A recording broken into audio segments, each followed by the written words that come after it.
الحمد لله رب العالمين والصلاة والسلام على أشرف الأنبياء وسيد المرسلين سيدنا محمد وعلى آله وأصحابه أجمعين. اللهم صل على سيدنا محمد وعلى آل سيدنا محمد كما صليت على إبراهيم وعلى آل إبراهيم في العالمين إنك حميد مجيد. أعوذ بالله من الشيطان الرجيم. بسم الله الرحمن الرحيم. وأما الجدار فكان لغلامين يتيمين في المدينة وكان تحته كنز لهما وكان أبوهما صالحا فأراد ربك أن يبلغا أشدهما ويستخرجا كنزهما رحمة من ربك وما فعلته عن أمري ذلك تأويل ما لم تستطع عليه صبرا. قال المؤلف والمفسر رحمه الله تعالى أدام النفع بعلومه وعلومكم في الدارين آمين. إلى أن قال في هذه الآية دليل على إطلاق القرية على المدينة. اب مفسر رحمۃ اللہ علیہ فرماتے ہیں کہ اس آیت قرآن پاک میں یہ دلیل ہے کہ قریے کا اطلاق جو ہے وہ شہر پر بھی ہو سکتا ہے، ورنہ شہر مدینے کو کہتے ہیں اور عام طور پر قریہ جو ہے بستی کو کہا جاتا ہے، لیکن کبھی کبھی قریہ کا اطلاق جو ہے مدینے پر بھی ہوتا ہے. لأنه قال أولا حتى إذا أتيا أهل قرية، پہلے قریہ کا ذکر ہے. وقال هنا وكان لغلامين يتيمين في المدينة، اب مدینے کا ذکر ہے، تو معلوم ہوا کہ قریہ کا اطلاق مدینہ پر بھی جائز ہے. كما قال تعالى فكأي من قرية هي أشد قوة من قريتك التي أخرجتك. اسی طرح آیا وقالوا لولا نزل هذا القرآن على رجل من القريتين عظيم. قریتین سے مراد کیا؟ مکہ اور طائف. تو مکہ اور طائف تو باقاعدہ شہر ہیں، کوئی بستیاں تو نہیں ہیں. ومعنى الآية أن هذا الجدار إنما أصلحته لأنه كان لغلامين يتيمين في المدينة وكان تحته كنز لهما. حضرت خضر نے فرمایا کہ وہ دیوار میں نے اس لیے ٹھیک کی ہے کہ یہ دیوار جو ہے ایک یتیم لڑکوں کی ہے اور ان کا خزانہ اس کے نیچے دفن ہے. قال اکرمہ وقتا غیر واحد کانتا تو مال مدفون لہما، ان کے نیچے اس کا مال دفن ہے. وهو ظاہر السیاق من الآیت و اختیار ابن جریر رحمہ اللہ. وقال لو فی ابن عباس کانتا تو کنز علم، انہوں نے کہا نہیں، خزانے سے مراد دنیا کا خزانہ نہیں بلکہ علمی خزانہ دفن تھا. وقد قال سعید بن جبیر وقال مجاہد صحف فیہا علم، یعنی کچھ صحیفے تھے جن میں علم تھا. وقد ورد فی حدیث مرفوع ما یقوی ذلک، اس کی تائید میں ایک حدیث مبارک بھی آتی ہے. قال الحافظ ابو بکر احمد بن عمرو بن عبد الخالق البزار فی مسندہ المشہور حدثنا ابراہیم بن سعید الجوہری قال حدثنا بشر بن المنذر قال حدثنا حارث بن عبد الله اليحصبي عن اياس بن عباس الغساني عن ابي حجيرة عن ابي ذر رفعه، یعنی انہوں نے اس کو حضور تک پہنچایا. قال ان الكنز الذي ذكره الله في كتابه لوح من ذهب مسمد. آپ نے فرمایا کہ وہ جس خزانے کا ذکر ہے قرآن پاک میں، حضرت خضر نے ذکر فرمایا، وہ خزانہ جو ہے اصل میں وہ ایک کتاب تھی جس کی تختیاں جو تھی سونے کی بنی ہوئی تھی. مکتوب فی، اس کے اندر یہ ہدایات لکھی ہوئی تھی. عجبت لمن ایکن بالقدر لمن نسب وعجبت لمن ذکر النار لمن ضحک، کہ فرمایا کہ تعجب ہے اس آدمی کو جس کو اللہ کی تقدیر پر ایمان ہو، پھر وہ کیوں تکلیف محسوس کرے، اور تعجب ہے اس بندے پر جو جہنم کا ذکر آئے پھر بھی ہنستا ہے. وعجبت لمن ذکر الموت لمن غفل، اور تعجب ہے اس بندے پہ کہ موت کا ذکر بھی آئے لیکن پھر بھی موت سے غافل ہے. لا الہ الا اللہ محمد الرسول اللہ. تو اس کے اندر یہ ہدایات تھی لکھی ہوئی. وبشر بن المنذر هذا يقال له قاضي المصيصة. قال الحافظ ابو جعفر العقيلي في حديثه وهم وقد روى في هذا آثار عن السلف. فقال ابن جرير في تفسيره حدثني يعقوب قال حدثنا حسن بن ابي بكر قال حدثنا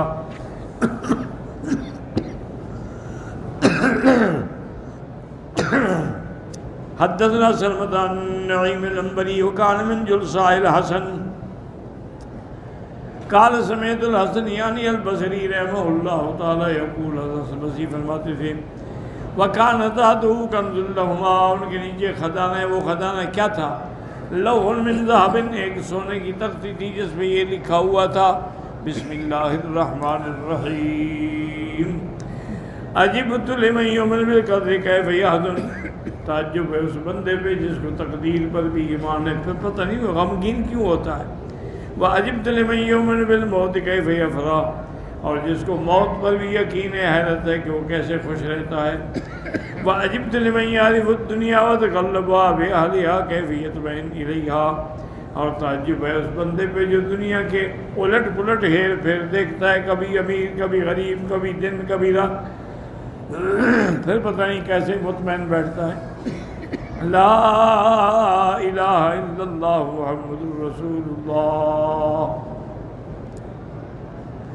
وحدثني يونس قال اخبرنا ابن وهب قال اخبرني عبد الله بن عباس عمر مولى غفر قال ان الكنز الذي قال الله في سورة الذي يذكر فيه الكهف، کہتے ہیں کہ وہ کنز جو سورۃ کہف میں ہے وَكَانَ تَحْتَهُ كَنْزٌ لَهُمَا قَالَ كَانَ لَوْحًا مِنْ ذَهَبٍ مُسْمِدٍ، وہ سونے کی بالکل صاف پلیٹیں بنی ہوئی تھیں، اس میں یہ لکھا ہوا تھا بسم اللہ الرحمن الرحیم عجب لمن عرف النار ثم ضحک، کہ جس بندے کو جہنم کا ذکر ہوتا ہے جانتا بھی ہے کہ جہنم ہے، پتہ نہیں پھر کیسے ہنستا ہے. عجب لمن ایقن بالقدر ثم نصب، عجب لمن ایقن بالموت ثم آمن، کہ جس کو موت پر بھی یقین ہے پھر بھی بے غم ہے، دنیا میں لگا ہوا ہے. اشہد ان لا الہ الا اللہ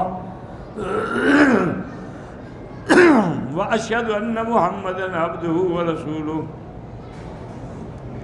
وحدثني احمد بن حازم الغفاری قال حدثنا حنادۃ بنت مالک الشیبانیہ قال سمعت صاحبی حباد بن ولید الثقفی یقول سمعت جعفر بن محمد یقول فی قول اللہ تعالی وکان تحتہ کنز لہما قال سطران ونصف لم یتم الثالث، 2 سطریں مکمل تھیں اور ایک آدھی تھی.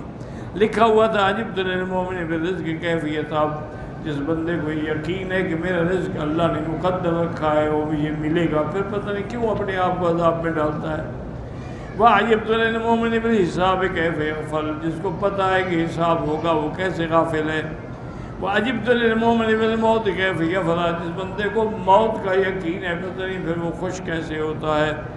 وقد قال اللہ ان کان مثقال حبۃ من خردل اتینا بها وَكَفَى بِنَا حَاسِبِينَ. قال ذکر انہما حفظا بصلاح ابیہما، ان کا والد اچھا اس کی وجہ سے اس خزانے کی حفاظت کی تھی. وَلَمْ يَذْكُرْ مِنْهُمَا صَلَاحٌ وَكَانَ بَيْنَهُ وَبَيْنَ الْأَبِّ الَّذِي حَفِظَ بِهِ 7 7 باپ یعنی والدین کا درمیان میں فرق. وَكَانَ نَسَّاجًا، وہ کپڑے بنتا تھا. وهذا الذي ذكره هؤلاء الأئمة ورد به الحديث المتقدم. وإن صح لا ينافي قوله إنه كان مالا لأنهم ذكروا إنه كان لوحا من ذهب، جن نے کہا کہ خزانہ تھا تو سونے کی پلیٹ بھی تو خزانہ ہے نا. وفيه مال جدير أكثر ما زادوا أنه كان مودًا فيه علم وهو حكم ومواعظ والله أعلم. خزانے سے بھی زیادہ یہ قیمتی ہدایہ ہیں، قیمتی نصائح ہیں جو اس میں لکھی ہوئی تھیں. وقوله تعالی وكان أبوهما صالحا فيه دليل أن الرجل الصالح يحفظ في ذريته وتشمل بركة عبادته لهم في الدنيا والله شفاعته فيهم. ان کا والد جو ہے وہ اچھا نیک تھا. اس سے مفسر نے فرمایا یہ دلیل ہے کہ اگر کوئی اچھا نیک صالح آدمی ہے تو اس کا فائدہ اس کی اولاد کو بھی ہوتا ہے. اور ان کے درجات بھی قیامت میں بلند ہوں گے. ورفع درجة ملا اعلیٰ درجة فی الجنت تقر عینہ بہم، تاکہ وہ والد کی آنکھیں ٹھنڈی ہو سکیں. چاہے ان کا مقام نیچے ہوگا لیکن والد چونکہ اعلیٰ درجے پہ ہے تو اس کی وجہ سے وہ بھی اعلیٰ درجے میں چلے جائیں گے. کما جاء فی القرآن و سنہ، جیسے یہ دلائل قرآن میں بھی موجود ہیں اور حدیث میں بھی موجود ہیں. قال سعید بن ابن عباس حافظ بصلاح ابیہما، ان کی حفاظت اس لیے ہوئی کہ ان کا والد اچھا تھا. ولم يذكر لهما صلاحا وذكر انه كان الاب السابع والله اعلم. فاراد ربك ان يبلغا اشدهما ويستخرجا كنزهما. ها هنا اسند الى الله تعالى ان بلوغهما الحلم لا يقدر عليه الا الله. اب تیرے رب کا یہ ارادہ تھا کہ یہ بالغ ہو جائیں پھر یہ خزانہ نکلے، تو ان کے بارے میں جاننا جو ہے یہ صرف اللہ تعالیٰ کے ہاتھ میں ہے کہ کب بالغ ہوں گے.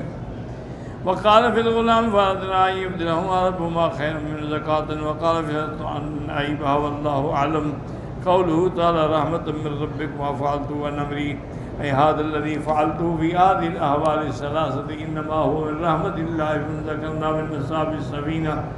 تو حضرت خضر نے کہا کہ جو کچھ میں نے کیا ہے میں نے اپنے حکم سے نہیں کیا، یہ اللہ کا حکم ہے کہ کشتی والوں کے ساتھ، لڑکے کے ساتھ اور خزانے کے ساتھ.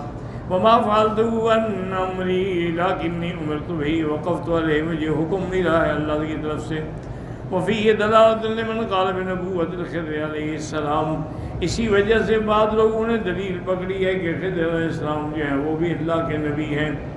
فوجد عبدا من عبادنا آتیناہ رحمۃ من عندنا وعلمناہ من لدنا علما. وقال آخرون کان رسولا وکیل بل کان ملکن، بعد نے کہا کہ وہ پیغمبر تھے، بعد نے کہا نہیں وہ بادشاہ تھا. نقل ما وردی ویدسی وذهب کہنا انہو لم یکن نبیا، نبی نہیں تھا بلکہ ولی، بلکہ وہ ولی تھا، اولیاء اللہ میں سے تھے. وذکر ابن قتیبہ فی المعارف ان اسم الخضر بلیا بن ملکان ابن فالق ابن عامر ابن شالخ ابن ارشد ابن اسلام ابن نوح علیہ السلام، یہ ان کی شجرہ نسب ہے. حضرت خضر کا نام بلیہ تھا، ملکان کے بیٹے تھے اور آخر حضرت نوح کی اولاد تھے. کالا وکانے کا نام ابو العباس، ان کی کنیت جو ہے ابو العباس بھی تھی. وائی لقب بالخضر، اور خضر ان کا لقب تھا. وکان من ابناء الملوک، بادشاہوں کی اولاد میں سے تھے. ذکر النووی فی تہذیب الاسماء واقع وغیر فی کونہ باقیا الی الان، انہوں نے یہ بھی ذکر کیا ہے کہ خضر زندہ ہیں. ثم الى یوم القیامت قولین وما له وابن السراء الى بقائه، کہ وہ قیامت تک زندہ رہیں گے. وذکر فی ذلک حکایات و آثار سر غیرہم، وجاء ذکر فی بعض الاحادیث ولا یصح شیء من ذلک، صحیح حدیث میں نہیں ملا. واشهرها احادیث التعزیہ واسنادہ ضعیف، ورجح آخر المحدثین وغیرہم خلاف ذلک. واحتجوا بقوله تعالی وجعلنا لبشر من قبلک الخلد، اللہ نے فرمایا میرا مدنی آپ سے پہلے بھی جتنے انسان ہیں ان کے لیے بھی ہم نے ہمیشہ زندگی نہیں رکھی، ان پر بھی موت آئی، آپ پر بھی آئے گی. وَيَقُولُ الَّذِينَ اللَّهُمَّ إِن تُهْلِكَ هَٰذِهِ الْإِصَابَةَ لَا تُعْبَدْ فِي الْأَرْضِ، اللہ اگر یہ میری چھوٹی سی جماعت آج بدر میں ہلاک ہو گئی تو پھر زمین میں تیرا عبادت کرنے والا کوئی نہیں ہوگا. وَبِأَنَّهُ لَمْ يَكُنْ أَنَّهُ جَاءَ إِلَىٰ رَسُولِ اللَّهِ صلی اللہ علیہ وسلم ولا قاتل معه، اور کہتے ہیں یہ بھی کسی روایت سے ثابت نہیں ہے کہ خضر حضور کی خدمت میں آئے ہوں اور نہ حضور کے ساتھ مل کے انہوں نے کوئی جہاد کیا. وَلَوْ كَانَ حَيًّا لَكَانَ مِنْ أَتْبَاعِ النَّبِيِّ صلی اللہ علیہ وسلم، اگر زندہ ہوتے تو لازماً حضور کو ملتے اور حضور کے اتباع میں شامل ہوتے. لِأَنَّهُ علیہ السلام كَانَ مَبْعُوثًا إِلَىٰ جَمِيعِ الثَّقَلَيْنِ، کیونکہ اللہ کے نبی کی نبوت جو ہے وہ دونوں کے لیے ہے، جن و انس. وقد قال لو كان موسى حيا موسى وعيسى حيين لما وسعهما الا اتباعي، حضور نے فرمایا کہ اگر آج موسیٰ اور عیسیٰ علیہ السلام بھی زندہ ہوتے تو میری پیروی کرتے. اخبر قبل موته بقليل ولا يبقى منه ولا وجه الارض الا بألسنة من الذي تلك عين تطرف الى غير ذلك من الدلائل. اور موت سے پہلے آپ نے یہ بھی بتایا تھا کہ اب زمین پر 100 سال کے اندر کوئی نہیں رہی، یعنی سب ختم ہو جائیں گے. قال الإمام أحمد حدثنا يحيى بن آدم قال حدثنا المبارك أن معبد حماد بن النبي رضي الله عنه في الخضر قال إنما سمي خضرا لأنه جاءت إلى فروة بيضاء فإذا هي تهتز من تحته خضراء. خضر اس لیے کہتے تھے کہ اگر آپ کسی سفید یعنی سبزے پہ بیٹھ تو سبز ہو جاتا تھا. ورواه أيضا الرزاق وثبت أيضا في صحيح البخاري أن همام النبي رضي الله عنه قال إنما سمي الخضر لأنه جلس على فروة فإذا هي تهتز من خضراء. والمراد بالفرط هنا على شيء اليابس ولا شيء من النبات. آپ خشک گھاس پہ بیٹھتے تھے وہ بھی سبز ہو جاتے تھے. وقیل المراد بذلك وجه الأرض وقول ذلك تعويل ما لم تستطيع عليه صبرا أي هذا تفسير ما ذكرت به ذراعا فلن تصبر الطاهر به ابتداء ولما نفسه له وبينه وزه وزال المشكل قال تستطيع. تو انہوں نے کہا آپ چونکہ یہ برداشت نہیں کر سکتے تھے اس لیے میں نے آپ کو صحیح وجہ بتا دی ہے. وقیل ذلك كان وقبل ذلك كان الاشكال كبيرا ثقيلا سؤال بتعبير ما لم تستطيع عليه صبرا فقابل الأثقل بالأثقل والأخف بالأخف. جیسے جیسے سوال سخت تھا جواب اسی طرح.